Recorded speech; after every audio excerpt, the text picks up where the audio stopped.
So we're back in our studio slash garage, and this is a very important step we're doing today. In the part of our jewelry that we do with the little paintings are preserved under glass, this is step 2. The first step is gathering supplies and ordering supplies online, going to the paint stores and getting all the paints and the beads and all the many supplies we use to make this stuff. But anyway, the step 2 is actually when the glass arrives.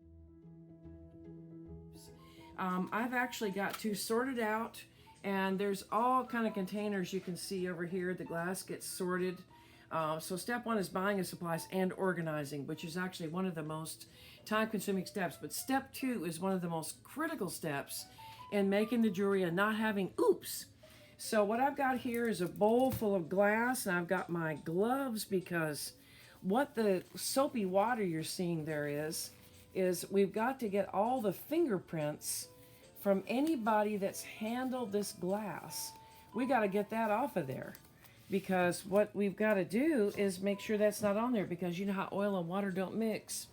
So when we go to the gluing process of preserving the painting under the glass, the glue won't stick to the glass if there's a lot of fingerprint stuff on there. And then later what happens is, once the glue is finally dry after maybe a week or so, all of a sudden little spots will show up, which you'll see in some of our oops jewelry, which you may like.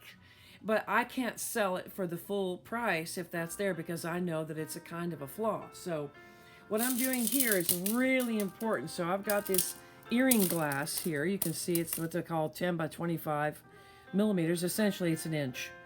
So what I'm doing is I've got it in the soapy water, and then I'm just going to dry it. This rag looks dirty, but it's just used.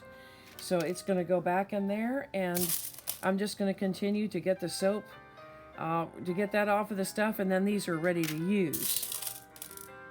So that is step 2, a very important part of the process of making our jewelry under glass.